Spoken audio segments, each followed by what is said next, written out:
It's officially been an entire year since I left California and moved into my cabin in the woods. It's been a year of many firsts. I escaped LA where my old career in Hollywood was. I traded the chaotic, stressful life in the city for a more peaceful one alone in the mountains. This began a life-changing process of renovating this old cabin to turn it into a place where I can truly be free.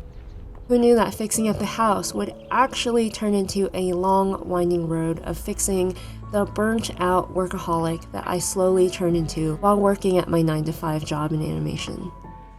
When I was still living in the city, I was starting to feel a lot of resentment towards other people. I was tired of living in a place full of fake people. At least that's how I started to see it. After quitting my job and going viral for it, I lost everyone who I considered a friend. My college friends also happened to be my coworkers, and they all abandoned me once it became too dangerous to be my friend. My childhood friends moved away to study a long time ago, so I felt that if I were to disappear in that moment, no one would really notice or care.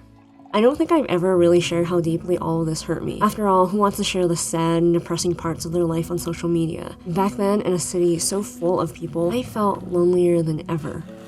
As I start on making over my hallway this week, I think about how lonely I felt just a year ago. There's something about city people that just don't care much about you. There's absolutely no incentive to know your neighbor, much less to care about them. It's more likely you get on each other's nerves and yell at each other to turn the music down. People just don't have time for you in the city. This isn't really a complaint, it's more an observation. I grew up in LA, so I thought that's just how people are. It's survival 101 to ignore the crazy and the dangerous happening right in front of you because you don't want to make yourself a target. Having too much empathy is the surest way to get hurt. And you start thinking anybody, no matter how normal they look, is probably going to hurt you. I was so fed up with human beings, I wanted to get as far away from them as I could comfortably allow. That's why I decided to move to a small, quiet town in the mountains rather than to another city.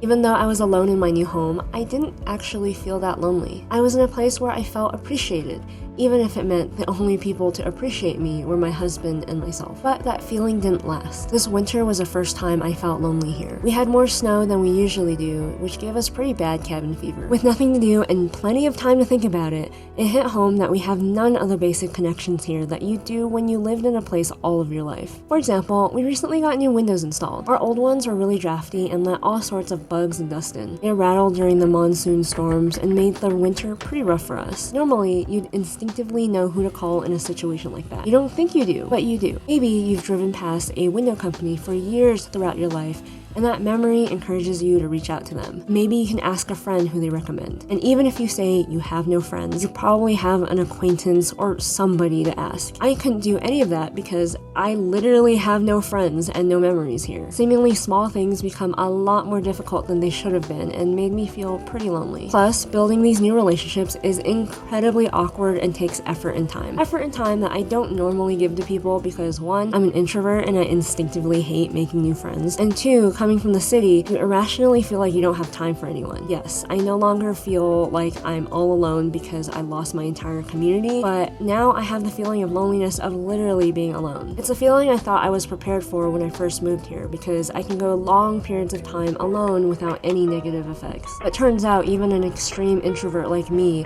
needs friends sometimes. When I finally found window people to help us out, I discovered an interesting difference between living in the city versus living in a small town. First window done. Everyone we meet here keeps in touch, whether it's our neighbors or the people we hire to do something for us. I think that's maybe because many of the people who live here grew up together and are friendly with each other. When we drive down our street to go into the city, every single neighbor waves to us. It's the complete opposite to the apathy that you experience when living in the city. Here you are seen, while in the city, people purposefully ignore you. The level of care people have for each other is incredibly foreign to me. As a city person, it borderline freaks me out sometimes. The entire town is one big community, rather than the various closed-off, gate-kept communities that exist in the city. This town's openness to each other forced me to confront something I've been avoiding ever since I left California. After losing my Hollywood community in LA, I was so busy grieving over losing friends, I was never ready to make new ones. After the anger and depression of realizing how much of my life was actually a lie, I finally got to acceptance, but that came with trust issues, which is normal. It's the rational thing to do when you've been hurt by people. You start approaching people cautiously because you don't want to get hurt again. Today, I started to take a break from skim coating the walls because I am slowly going insane from looking at white walls and scraping them. So I'm going to organize this closet. This closet is basically where I store all my lighting equipment and tripods when I'm not using them. And also my extra large art paper, like watercolor paper or ink paper. Okay, what are you doing? This is kind of a terrible use of space. In order to fit more things in here, I'm going to see what I have, see what I should probably donate, and figure out how I want to store this. When I started work on organizing and decluttering my closet space, I realized it's such a great metaphor for what I'm trying to do now with my life. When I first moved here, I was so busy rebuilding my life that I threw everything I didn't want to deal with in the closet. I shut the door and for a while ignored all the baggage I didn't have the courage to confront. Now I'm finally ready. So I open the door and start clearing things out. I take note of what I still need and what I can let go of. Damn, man, I took shit and it came out like peanut butter.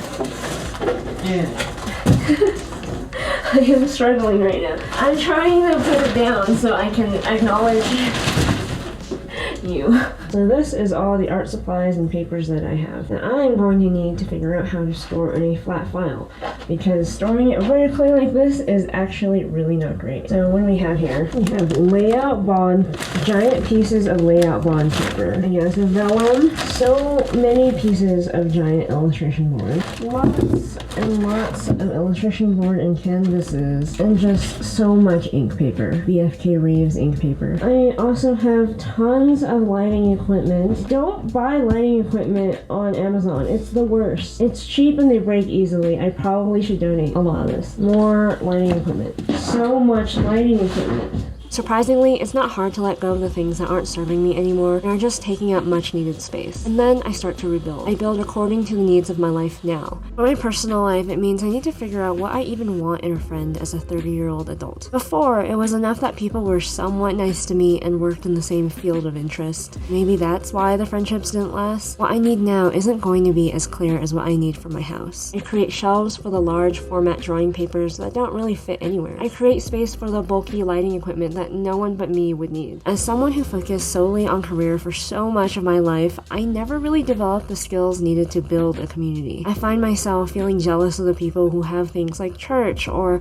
a close-knit family they spend every weekend with. Though I do know to remind myself that grass is always greener on the other side. Still, it makes me think about how short-sighted society was when they told all us millennials that career is everything. They sure turned us into great little worker bees, giving up our lives to our employer rather than to a community that loves us. This reminds me of how I recently saw an article describing the benefits of millennials moving closer to their friends. One of the suggestions is to move within walking distance to your friends. That way you won't feel lonely and can reach out for help if your best friend is literally your neighbor. Wow, look at that. You like it? This is great. I hope it holds. Oh, it'll hold. Yeah? It holds. Very strong like my woman wife. After living in my small town, I realize how silly this all sounds. Millennials are literally reinventing what a community is. Granted, it's a foreign concept when you live in the city where no one gives a fuck about you, but in small towns, most people are friends with their neighbors. People really do borrow sugar and flour from each other, except here it's more like ladders and trucks. In the city, life revolves around career and survival,